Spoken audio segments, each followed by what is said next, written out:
ان سے ایک خبر فیڈ کروائی گئی کہ اسٹیبلشمنٹ کی اہم شخصیت سے بیرسٹر گور کی ملاقات ہوئی ہے۔ اچھا یہ خبریں کیوں مسلسل یہ تاثر دیا جا رہا ہے کہ عمران خان اور اسٹیبلشمنٹ کے مذاکرات چل رہے ہیں، یہ تاثر کیوں دیا جا رہا ہے؟ اور یہ جو شہباز شریف صاحب مرے جا رہے ہیں پھر کہہ رہے ہیں کہ پی ٹی آئی ہم سے مذاکرات کرے۔ پی ٹی آئی نے مذاکراتی کمیٹی تحلیل کر دی ہے، وہ مذاکرات پہ 28 تاریخ کو بیٹھ رہی ہیں، مذاکرات 23-24 جنوری کو کال آف ہو گئے ہیں، سب کچھ ختم ہو گیا۔ اس کے باوجود ایاز صادق صاحب بیٹھ کے کہتے ہیں کہ آؤ ہم آپ سے بات کرنے کو تیار ہیں، پلیز ہم سے بات کرو۔ عرفان صدیقی صاحب کہتے ہیں ابھی نہ جاؤ چھوڑ کر، کہ ابھی تو دل بھرا نہیں، اور آ جاؤ خدارہ آ جاؤ، ہم تمہاری راہ تک رہے ہیں، ہم دیدہ و دل فرش راہ کیے ہوئے ہیں، ہم تمہارے خادم، ہماری بات تو سن لو، آؤ ہمارے سامنے تو بیٹھو، ہمارے ساتھ بیٹھ کے چائے کا کپ تو پی لو، ہمارے ساتھ کافی تو پی لو، ہمارے سامنے تو بیٹھو، ہم سے کیا گلہ ہے، ہم سے کیا شکوہ ہے، ہم سے بات تو کر کے دیکھو، ہم تمہیں سننے کو تیار ہیں، تم نے ہمارے ساتھ کیا نہیں کیا، پھر بھی ہم تمہاری بات سننے کو تیار ہیں، خدارہ مذاکرات ختم نہ کرو۔ اگر یہ مذاکرات پی ٹی آئی کے منت ترلوں پر ہو رہے تھے تو آپ کو تو خوش ہونا چاہیے کہ مذاکرات ختم ہو جائیں، جاؤ بھاڑ میں، اب ہم تمہیں دیکھ لیں گے، لیکن نہیں، شہباز شریف ہوں تو وہ کہتے ہیں کہ مذاکرات ہونے چاہیے، مذاکرات سے انکار کرنا پاکستان کے خلاف بات کرنے کے مترادف ہے۔ عرفان صدیقی منتیں ترلے کر رہے ہیں، ایاز صادق کہتے ہیں کہ میں بیٹھا ہوں، دیکھیں آیا ہوں، یہ کرسیاں خالی پڑی ہیں، ہم تو آج بیٹھے تھے اور بڑی اسپیشل چیزیں آرڈر کر کے بیٹھے تھے، پی ٹی آئی والوں کو آج ہم نے بڑی ان کی خدمت کرنی تھی، خاطر تواضع کرنی تھی، پلیز آپ آ جائیں، آئیں نا، ہم بیٹھے ہیں، اچھا دوبارہ آنا تو بتا دینا یار، رات کے 2 بجے بتا دینا، ہم آ کے بیٹھ جائیں گے، جب تمہارا دل چاہے تم بتا دینا، ہم تیار ہیں۔ یہ کیا چل رہا ہے، یہ کیوں ہو رہا ہے؟ اس کی 2 وجوہات ہیں، اور یہ خبریں کیوں فیڈ کی جا رہی ہیں کہ اسٹیبلشمنٹ سے بیرسٹر گور کی دوسری ملاقات ہوئی ہے؟ دیکھیں اس کی 2 وجوہات ہیں۔ پہلے صرف مسئلہ تھا انٹرنیشنل، کہ اوورسیز پاکستانی جس طرح سے باہر انٹرنیشنلائز کر رہے ہیں چیزوں کو، جس طرح سے وہ ای میلز کر رہے ہیں، جیسے ہیومن رائٹس آرگنائزیشنز کو ای میلز کر رہے ہیں، جیسے وہ دنیا بھر میں احتجاج کر رہے ہیں، جیسے وہ آواز بلند کر رہے ہیں، جو وہ اپنے ایریے کے ممبر جو پارلیمنٹس ہیں ان کو جس طرح سے وہ اپروچ کر رہے ہیں، جس طرح سے سوشل میڈیا پہ وہ کام کر رہے ہیں، جس طرح سوشل میڈیا پاکستان کے اندر اور پاکستان سے باہر رہنے والے کام کر رہے ہیں، پہلے صرف یہ مسئلہ تھا کہ یار یہ انٹرنیشنل جو چیزیں ہیں نا، یہ کہیں اتنا پاکستان کے اوپر دباؤ نہ آ جائے۔ اور آج ابسا کومل صاحبہ کی خبر بھی لگی ہوئی ہے ڈان میں کہ یورپی یونین کے جو نمائندے یہاں پہ ہیں انہوں نے کہا کہ پاکستان فار گرانٹیڈ نہ لے جی ایس پی پلس اسٹیٹس کو، اور یہ بند کریں ملٹری کورٹس والا یہ تماشا اور یہ سارا کچھ انہوں نے بڑا سخت وہ کیا ہے۔ اور یہ جو فریڈم آف امپریشن اور فریڈم آف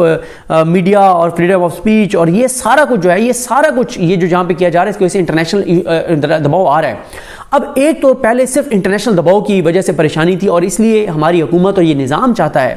کہ یہ تاثر بنا رہے کہ عمران خان اور اسٹیبلشمنٹ کے معاملات چل رہے ہیں، تاکہ اگر کسی بھی وقت ہمیں انٹرنیشنل دباؤ پر سرنڈر کرنا پڑ جاتا ہے اور عمران خان کو رہا کرنا پڑ جاتا ہے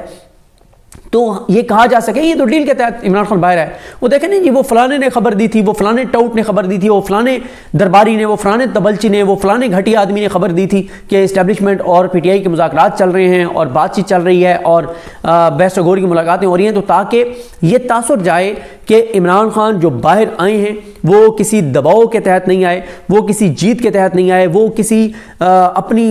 زور بازو کے تحت نہیں آئے، بلکہ وہ کسی ڈیل کے تحت آئے ہیں۔ اور دوسری جو پریشانی بڑھ گئی ہے وہ عمران خان صاحب کی جانب سے پی ٹی آئی کے اندر تبدیلیوں سے پریشانی بڑھ گئی ہے،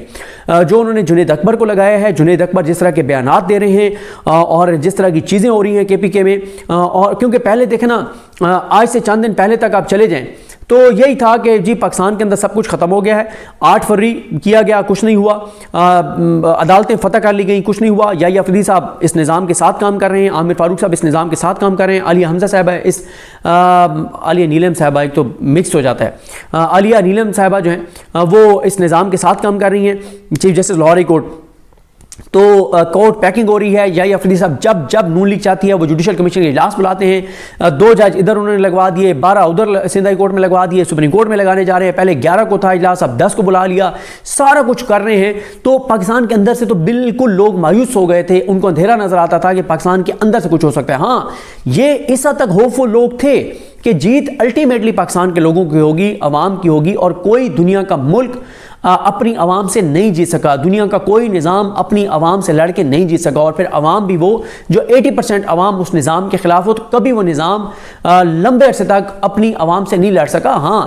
اس وقت پاکستان میں دنیا میں شاید کہیں پہ اتنا اس طرح کے حالات نہ ہوں جس طرح کے پاکستان میں سو کال جمہوریت کے نام پہ، جہاں بادشاہت ہے، ڈکٹیٹرشپ ہے، وہاں پہ اور بات ہے، لیکن جمہوری کسی ملک میں ایسی ایک بھی مثال آپ کو پوری دنیا میں نہیں ملے گی جہاں پہ حکومت، ادارے، عدالتیں، الیکشن کمیشن، میڈیا سب مل کے اور عوام کے خلاف کھڑے ہوں۔ ایسی مثال کہیں دنیا میں آپ کو نہیں ملے گی۔ تو اس لیے عوام کو اس حد تک مایوسی تھی کہ فوری طور پر کچھ نہیں ہوگا، لیکن یہ ان کو یقین ہے عوام کو کہ جیت عوام کی ہونی ہے، ٹائم لگ سکتا ہے، اور اس بات کی بھی لوگوں کو امید تھی کہ جو بھی ہونا ہے وہ انٹرنیشنلی ہونا ہے، وہ باہر سے ہونا ہے، وہ اوورسیز پاکستانیوں نے کرنا ہے، اور اسی لیے پاکستان کے اندر اس وقت اوورسیز پاکستانیوں کا بے پناہ احترام بھی ہے، عزت بھی ہے، محبت بھی ہے، عقیدت بھی ہے کہ یار یہ وہ لوگ ہیں، ہم تو یہاں پہ نہیں کچھ کر سکتے، لیکن یہ وہ لوگ ہیں جو اپنے ملک کے لیے، اپنے وطن کے لیے، اپنی دھرتی کے لیے جو کر سکتے ہیں کر رہے ہیں، پوری کوشش کر رہے ہیں کہ کسی طرح سے ہمارے ملک کے اندر جو ہے وہ چیزیں بہتر ہوں۔ وہ بیچارے وہاں پہ محنت کر رہے ہیں، کوششیں کر رہے ہیں، یہاں ان کی فیملیز کو اٹھایا بھی جاتا ہے، ان کے لیے بھی مشکلات ہیں، لیکن اوورسیز پاکستانی کھڑے ہوئے ہیں۔